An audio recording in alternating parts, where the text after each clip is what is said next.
కీర్తనల గ్రంథము 17వ కీర్తన.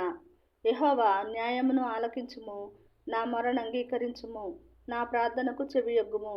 అది కపటమైన పెదవుల నుండి వచ్చినది కాదు. నీ సన్నిధి నుండి నాకు తీర్పు వచ్చునుగాక. నీ కనుదృష్టి న్యాయముగా చూచును.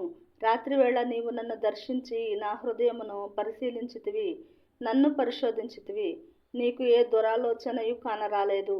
నోటి మాట చేత నేను అతిక్రమింపను.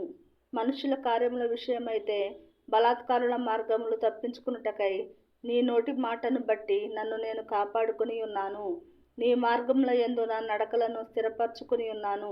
నాకు కాలు జారలేదు. నేను నీకు మొరపెట్టుకుని ఉన్నాను. దేవా, నీవు నాకు ఉత్తరం ఇచ్చెదవు. నాకు చెవియొగ్గి నా మాట ఆలకించుము.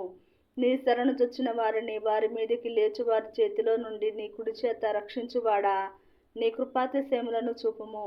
ఒకడు తన కనుపాపను కాపాడుకున్నట్లు నన్ను కాపాడుము. నన్ను లయపరచగోరు దుష్టులను పోగొట్టి కాపాడుము. నన్ను చుట్టుకుని నా ప్రాణ శత్రువుల చేత చిక్కకుండాను నీ రెక్కల నీడ క్రింద నన్ను దాచుము. వారు తమ హృదయమును కఠినపరుచుకుని ఉన్నారు. వారి నోరు గర్వముగా మాటలాడును. మా అడుగు జడలను గుర్తుపట్టి వారిప్పుడు మమ్ము చుట్టుకొని ఉన్నారు. మమ్మను నేలను కూల్చుటకు గురిచూచుచున్నారు. వారు చీల్చుటకు ఆతురపడు సింహము వలెను, చాటైన స్థలములలో పొంచు కొదమ సింహము వలెను ఉన్నారు. యెహోవా, లెమ్ము, వానిని ఎదుర్కొని వానిని పడగొట్టుము. దుష్టుని చేతిలో నుండి నీ ఖడ్గము చేత నన్ను రక్షింపుము.